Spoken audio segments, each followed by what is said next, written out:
This week, a woman is killed in a hit-and-run in Midtown. And a Bronx man is charged with his girlfriend's murder after claiming they were attacked. Plus, I have never expected this to happen to Sanjay. a 13-year-old boy dies after being shot in the head. Right now, Fox 5's Crime in the City. Here are the crimes across the 5 boroughs. We begin in Cambria Heights, where a 13-year-old student was on his way to class when he was shot once in the head in front of a Dunkin' Donuts for no apparent reason.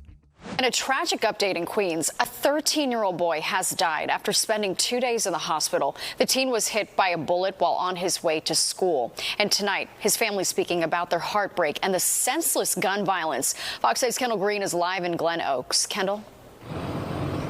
Hey, good evening, Natasha. When Sanjay Samuel's mom spoke about her son, you could hear a sense of pride, a sense of accomplishment, because her son was full of potential, full of dreams before he was shot. And that's what made leaving this hospital without him that much harder tonight.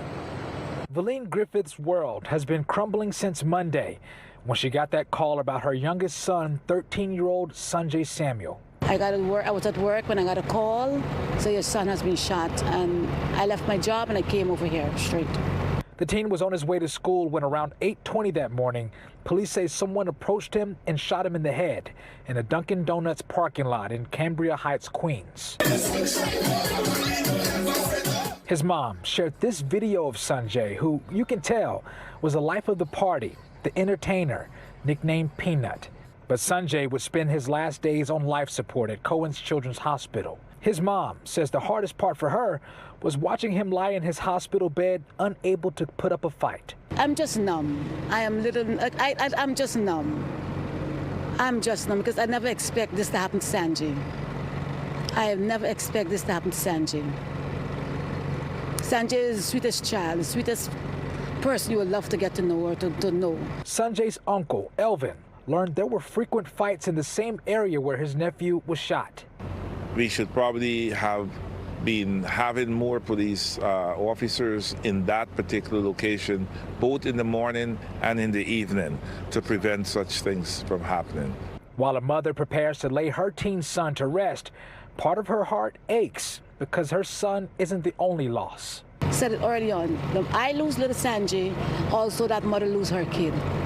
So both of us lose 2 kids right now, all because of gun violence. Now, Sanjay's family has set up a GoFundMe account to raise money for the funeral expenses, and they're asking anyone who can to donate. We now head to an area near City Island, where police say a Bronx man stabbed his girlfriend to death. He originally told police that he and his girlfriend were attacked by 2 people on mopeds. Sources telling Fox 5 the suspect lied to cops, saying 2 knife-wielding moped riders were to blame. Fox 5's Duarte Geraldino is on City Island with the details.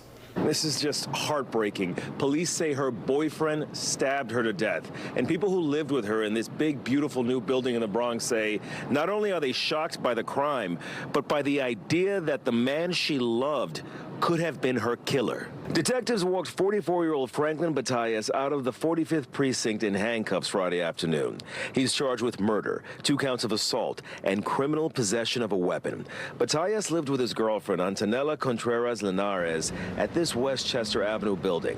According to sources, Bataillas told police the couple left home Wednesday night to get dinner on City Island. Along the way, he claimed his girlfriend needed to urinate, so they pull over along a wooden stretch of City Island Road.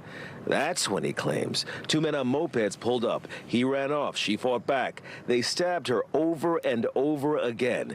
Bataillas claims he came back, tried to intervene, and was slashed in the arm, and then drove himself and his girlfriend to Montefiore New Rochelle Hospital. But neighbors are not buying it. I don't believe it. Because honestly speaking, that's a great woman, and I felt like that guy did not deserve her whatsoever. If you'd have met the woman is so nice, so sweet, her voice is so soft. Investigators say the evidence contradicts his story, and instead, points to him as the killer. Neighbors in this new building where the couple lived say they're just heartbroken and angry. Her that boyfriend lady has been nothing but an angel. She greets my kids in the elevator. She greets security. She even holds the door for me when I'm coming out. That lady has done nothing wrong, but as far as that lady, she's been nothing but an angel. Angel heaven sent. She's been sweet and kind to everybody in this building. Police are not saying what exactly they believe happened in the moments leading up to this young woman's death. All we know for sure is that she was stabbed multiple times, and her boyfriend is charged with murder. If he is convicted, he faces decades behind bars. Down in Midtown Manhattan, a woman was killed and a man was injured after being struck by a vehicle in a hit-and-run crash. Let's get right to Good Day's Haley Fixler. She joins us breaking down the latest. Haley, good morning. Good morning, Tashani. Dan, multiple reports now indicate the couple who was hit were tourists from Germany. We're also now learning that the driver of the minivan, who we're told sped off after the crash, is now facing 2 charges. Police tell us 40-year-old Mohammed Abu Zaid from the Bronx is charged with leaving the scene without reporting that caused injury or death and failure to yield to a pedestrian or bicycle.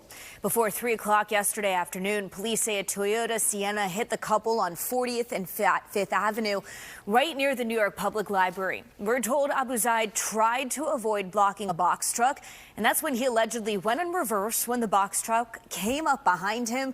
The couple was crossing the street when they got caught in between the minivan and the truck.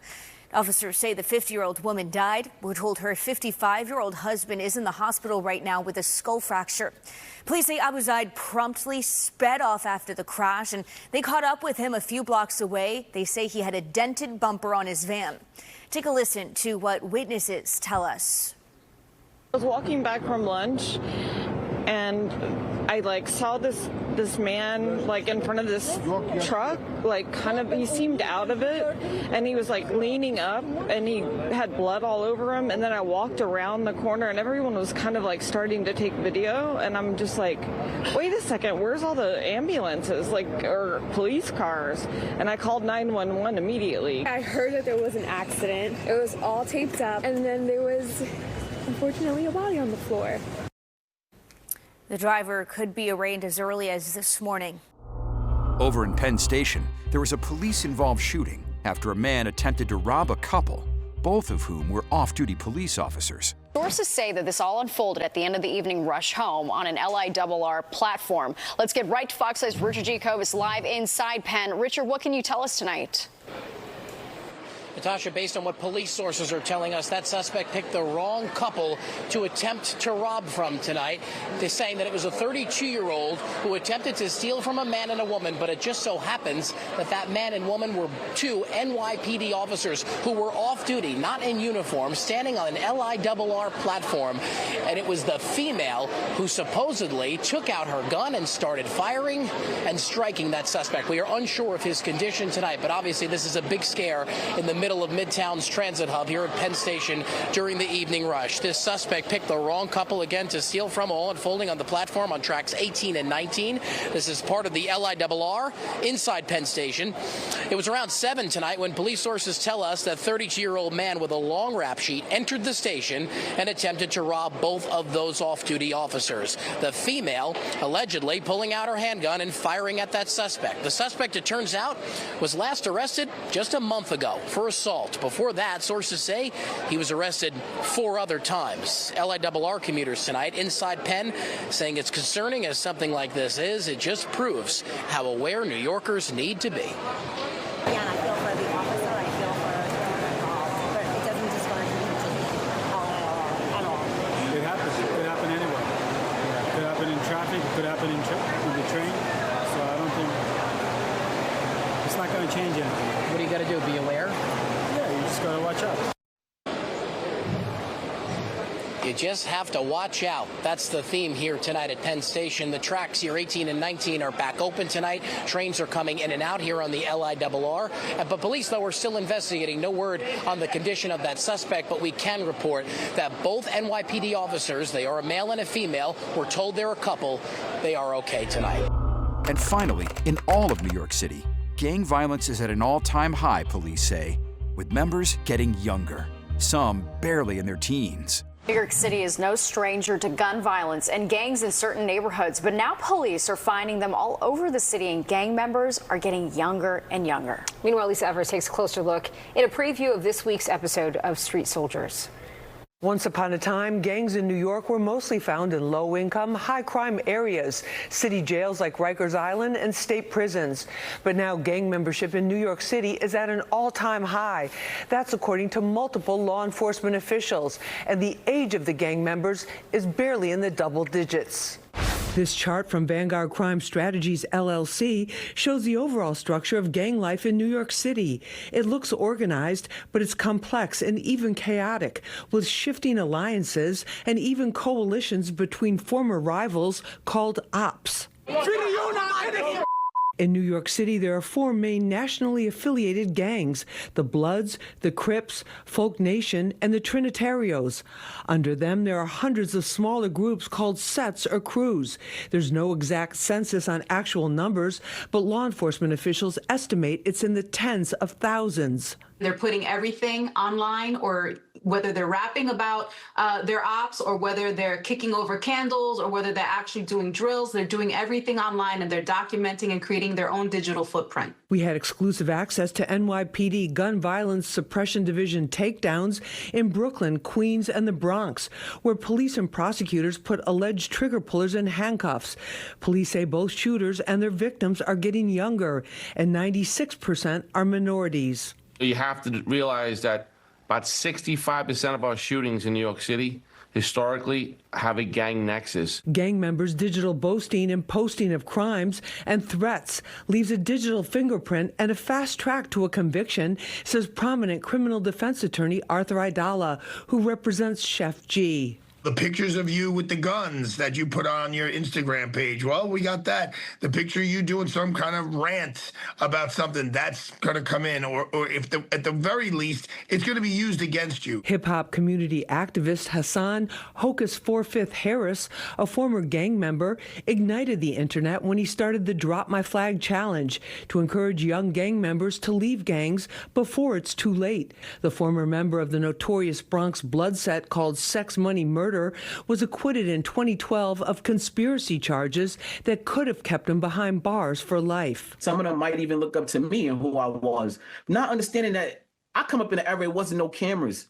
Right. Nowadays, you go spin the block, they are rewinding back to when you left your house. That's this week's Crime in the City. Subscribe for more at youtube.com/Fox5NY.